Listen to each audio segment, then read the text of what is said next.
In this video, you will see the Zoom ID posted at the beginning and end of our fellowship hour following the service.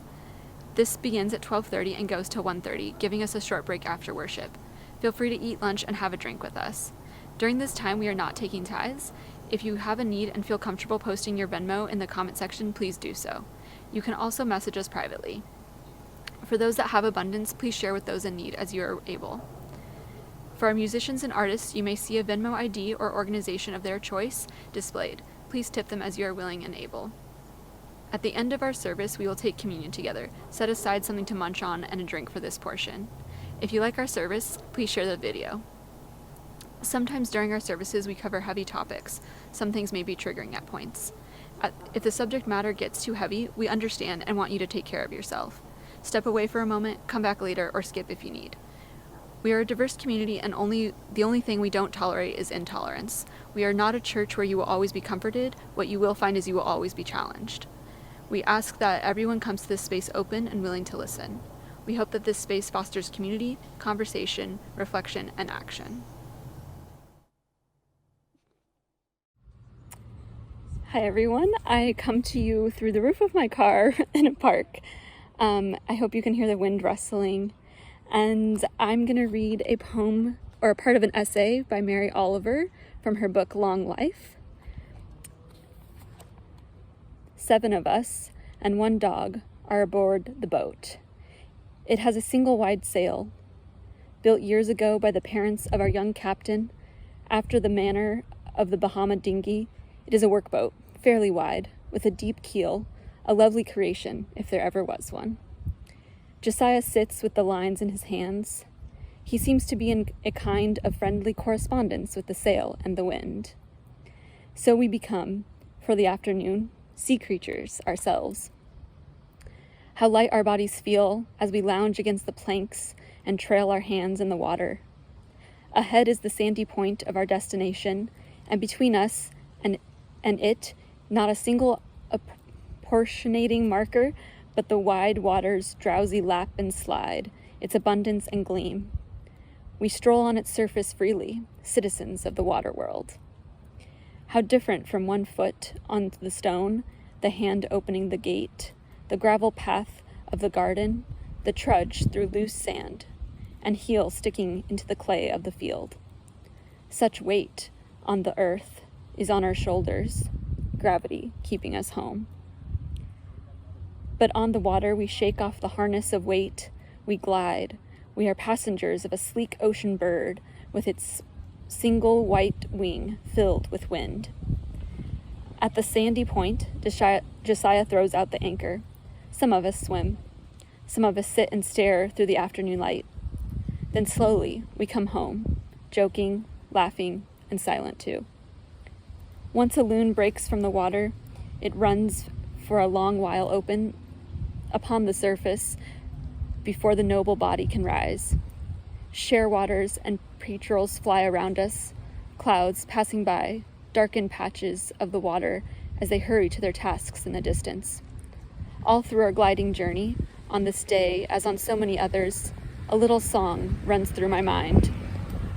I say a song because it passes musically, but it is really just words. A thought that is neither strange nor complex.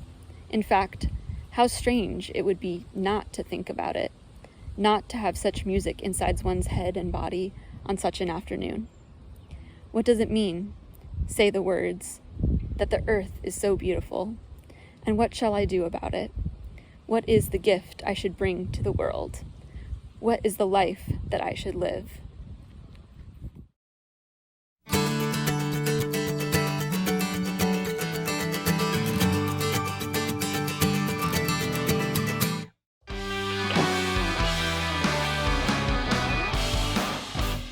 Hey y'all, welcome to our weekly live podcast. And just a reminder that this is a sacred space and an affirming digital space for the LGBT community. And this community stands with folks on the margins of our unjust society. And in that tradition, we have our special guest today, Corrine Rice, here to teach us who want to be allies how to do better justice work. Now, Corrine is a journalist for powwows.com. She is the executive director of the Buffalo Project and a consultant in Native education. So, Corrine, welcome. Thanks for joining us. Thank you. Glad to be here. Awesome. Now, first things first, inquiring minds must know. Very important. Do you have an adult beverage of choice that's your favorite? I go between two depending on my mood. It's either an ice cold Corona with lime or a glass of red wine, like a good red blend, like a Postic Red, or is really good. Good stuff. I am a fan of the wine as well. Petite Sirahs are my go-to. I love them. I'm an addict. Ooh, nice. Good stuff. So Corrine, a lot of people may not be familiar with your work, and from an outside perspective looking in, your work is amazing and your content is always on point. But tell us about your life journey and what led you down your career path. Oh man. I don't even know. There are so many different events in my life. If I were talking to youth, I always like telling them, I went to university as a musical theater major. I never thought, I'm going to end up as a journalist. And here I am mentoring and giving different lectures to some journalism students at Harvard and Yale. And so it's like, I never went to school for that.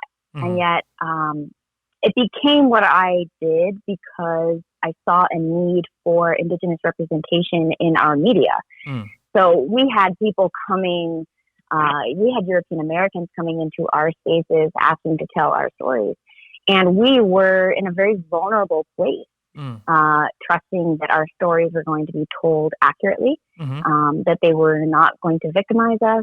And oftentimes, that's exactly what happened. So, as I went down my adulthood journey, and I have always been a writer, I've always enjoyed writing.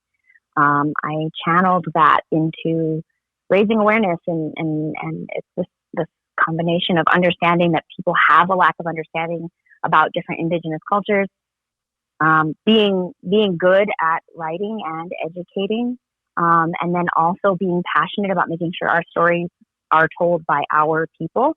And I just kind of combined that, and that became what I do now. That's incredible. It's great, and tragic and incredible too, that people are still acting like that behind the scenes. Well, if you think about it, almost every job comes out of some sort of tragic and desperate need for that job, right? True. Oftentimes that's how it is for jobs in equity and justice, and social justice and social change. All of those positions and that work comes from something tragic, comes from a desperate need for somebody to step up and to do something and say something. And so some of us just do, I guess. And hats off. That's impressive. That's very impressive. One thing that came to my mind when I was preparing for this interview was a question, and I really would like to know, and I'm sure others watching would like to know as well, or others listening would like to know, how has both the pandemic and the political actions of the Trump administration, or lack thereof, impacted Native communities in particular? Well, I think that it goes beyond Trump, honestly. Like COVID emergencies and the COVID pandemic has affected Native communities because of the bigger issue of our healthcare system and the lack of funding that comes from Congress for our Indian health services. So it's a deeper, longer rooted issue than just Trump. However, he hasn't made it any better. No. So yeah, our communities and many communities in Indian country are hurting because of COVID. However, I've been really proud to see that how we are as sovereign nations, how we have assembled and created plans and even closed our borders to non-Indigenous people passing through, like Pine Ridge, which is the Oglala Lakota people, have basically for weeks they shut down the borders of the reservation. So unless you had a career or a job on site that you needed to get to, you had to go through a checkpoint to get there.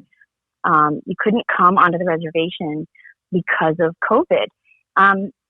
So in a way, it's caused us to exercise our sovereignty, which I think is kind of a good thing. Mm-hmm. I mean, it's definitely a good thing, Mm-hmm. but it sucks that it took a pandemic for a lot of that respect to be seen from state governments, right? So we had Governor Kristi Noem threw a fit about the fact that 3 different Lakota nations shut our borders down. But we do that because we have to protect our people, because our healthcare services don't get enough funding. Yep. So yeah, I mean, to answer your question a little bit more directly, it's more than just the Trump administration. This issue was exacerbated by COVID, but has been around much longer than the Trump administration. However, hate the dude, and it hasn't made it any easier for us at all.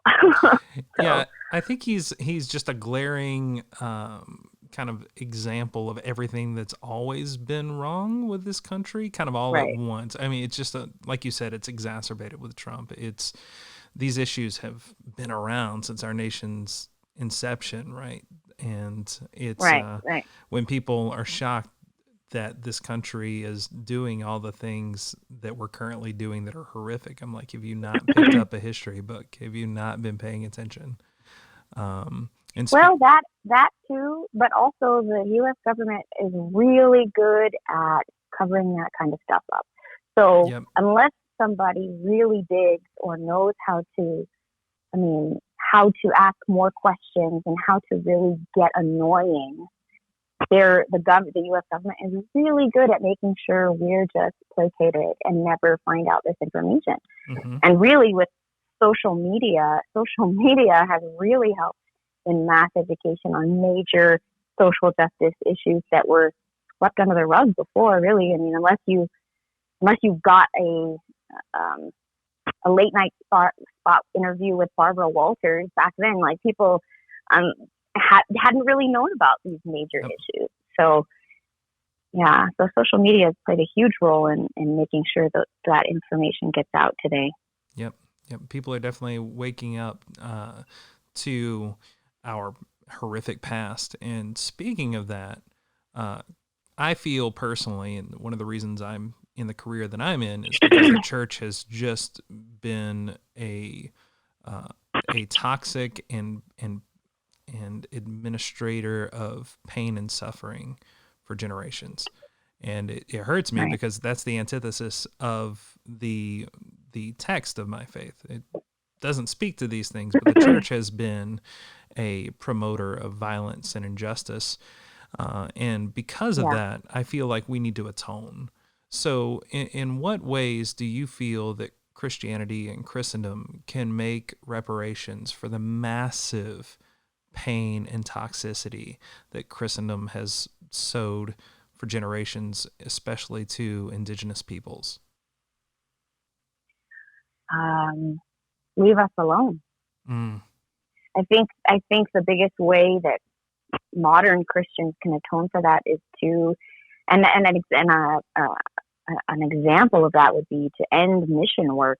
Mm-hmm. And I know that sounds like, but we have to get the word out. It's like, okay, well, I think people know who Christians are. If people want to learn about Christ, they'll come to you at this point. Like, there's more damage done with mission trips, especially to reservations, than good, right? You have these issues of like relationships being built with children in small amounts of time, and then an attachment is formed, and then they leave, and so then there's added injury to these children who already may be in foster systems where they feel abandonment or whatever. Or you have situations where housing is made or whatever, but it's all well intended. Mm-hmm. But oftentimes in indigenous communities of extreme poverty, when these mission trips are coming in and then they have these numbers they can report on their membership, people are not coming to that church because they're believers in Christ or in God. They're coming to that church because they want to make sure that they're still getting food for their families, that they're still getting access to daycare systems for their children.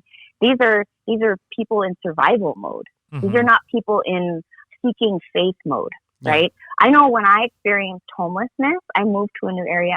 I experienced homelessness for 2 months, and I went to churches, not because I felt like I wanted to find a church community that was going to support me, but because I knew they had programs to assist people in hard times. I fully intended on never attending that church or giving back. I was in literal survival mode, and it's just not beneficial. And Natives have experienced so much trauma when it comes to loss of culture, the Catholic Church and boarding schools, all of that. I highly suggest your listeners go do some research on Native children in boarding schools. The stories I have personally heard from elders who have been in boarding schools is absolutely horrific.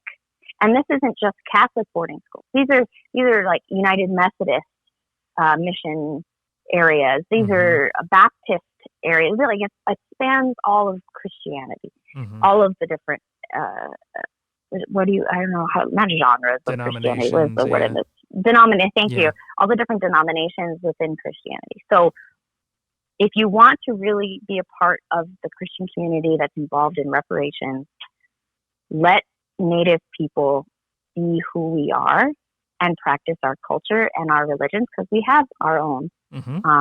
And know that if a Native individual is interested in coming to Christianity, they will come on their own. That you don't have to knock on their door. You don't have to promise them housing. You don't have to do all this other stuff to convince, because they're coming from a space of trauma and desperation. If that's how you get them to come, it's not authentic. Yeah, I couldn't agree with you more. One of the things that I have evolved as far as my position on things from my former conservative, bigoted days to now is I am totally, for the most part, anti-mission work. I don't agree with this idea that you're gonna, go to a place and meet their needs physically as kind of a bait. Use that as like a carrot to get them to come to your faith community or try and get them to convert. And it's really just a tool of colonization, right? And ultimately, at the end of the day, authentic Christianity is more about how you take care of people and how you're present in the broken areas of society. It really has nothing to do with what people believe. So you know, missionaries all around, hate to tell you this, you're doing more harm than good. 9 times out of 10. Yes. In 2015, I was asked to come speak to a group of Christian youth from, I can't remember, some city in the Bay Area of California. Their United Methodist Church was preparing to do a mission trip to the Navajo Nation. And they asked me to come speak. And my first thing that I said was, okay, but I'm not Navajo. Like, I'll come talk to you about making sure that you understand what you're getting into and give you my advice. But you're not going to like it. It's not going to be supportive of the work you're about to do. And I'm not Navajo. And they were like, oh, but the lady was actually really cool, the youth pastor. And so I spoke to these youth, and I was like, if you're going there to help these people and to save them, don't go. I said, they don't need to be saved. But if you're going there to ask them, where do you need me? Where can I help? And then they tell you where to go and they tell you what to do, then you can go. Because if you're going to go there and be in service to somebody without any expectations of anything in return, then you can go. But if you're going to go with this idea that you're stepping into their space to save them from something, you're already doing harm. Mm-hmm. And some of the kids that were there were like totally shocked at that. Like, oh, but they're in such poverty. And I'm like, why do you think it's poverty, first of all? This is how some of them are living in Hogan, I think it's Hogan, but some of them are living in spaces that are different from what you're used to. But it is also traditional to their way of life, and they're fine with it. Mm-hmm. So what are you saving them from? Their culture, their traditions? Oh boy, their minds were just like, what? Like, it hadn't dawned on them that not having a colonial ideal of housing was an okay thing. It hadn't dawned on them that living how they wanted to live was okay. And that's not to say that there aren't people struggling in the Navajo Nation or out in Pine Ridge. That is not to say that there aren't people who really do need help. But if you're going into their space without an understanding that being their savior is doing more harm, quote unquote, their savior, I should say, then you're going to cause more harm to them than good. This is such an important conversation for people that identify as Christians to hear. So thank you for all of that. And I couldn't agree with you more. By the way, I think people are often shocked how anti-mission work our church is. And tell me if this is an appropriate method. One thing that I'm passionate about is getting funds to people rather than sending, quote unquote missionaries, get resources to them so they can govern themselves. Is that something that's appropriate? Yeah, I think that's appropriate. I think that's a respect of sovereignty. I think if you were to hand funds, like if you were to raise funds and give them to an Indigenous organization or, because I don't think you can donate directly to a nation. I think it has to be under a 501c3. But some tribes have a 501c3 set up specifically to receive stuff like that, especially with COVID. But if you do that, you absolutely cannot have any say in how that organization spends that money. I think that doing that and just handing it and saying, do what you want is absolutely perfect. That is respecting sovereignty, full sovereignty. If you had conditions like, oh, we're giving you money to spend on education, we're giving you money to spend on food, and you put that designation in there, that takes away from their sovereignty. But if you allow that organization or space to make decisions on their own about where their needs are for the community, then absolutely that's appropriate. Awesome. So folks listening, folks watching, I hope you heard that. You donate without any strings attached. Sovereignty is important for Native peoples. Very good. So, Corrine, I am impressed with all of your projects that you do. Again, especially your social media presence. I partially blame you for my beard trim, and I'll explain why. I wanted my Instagram and my Facebook pictures to look as on point as yours, because it's all just amazing. So I got a little too happy with the scissors because I was trying to mimic your quality of social media content. But what? That's awesome! I've never heard that before. I'm partially really kidding. Trimmed up his beard to like you're partially. You're like, I'm sort of telling the truth. Yeah, sort of. I was sort of telling the truth. I had social media envy. I was like, oh man, her content is always great. And for those watching and listening, I definitely encourage you to follow Corrine. She's always got great content. Thank you. Yeah, Thank you. You're welcome. So of everything that you have going on, awesome content, all the journalism that you're doing, things going on with the Buffalo Project, what current projects excite you the most that you're working on? Well, I just got hired as a publicist for a film that's getting ready to come out. We're about to start our crowdfunding, and this is a documentary called Sacred and the Snake, and it follows three Indigenous women and non-binary folks who have gone from their journey at Standing Rock and all of that branched off into their own communities and the local work they're doing now since. So in the 4 years since. And it covers it, they follow each individual person as they have blossomed and become involved in grassroots movements since Standing Rock. And it's, oh my God, it's an amazing film. That And sounds awesome. they've been working on it forever. Yeah. And so they asked one of the other persons, one of the executive producers, oh, we really want to hire an Indigenous person who's good at social media. And she went, say no more. I know somebody. and then they got me on board. So I'm really excited about that. I also have a book that I've written. I finished writing it about 10 years ago. It's now being converted into a screenplay. And we're in negotiations with a couple different places. So That's we shall amazing. see what comes from that.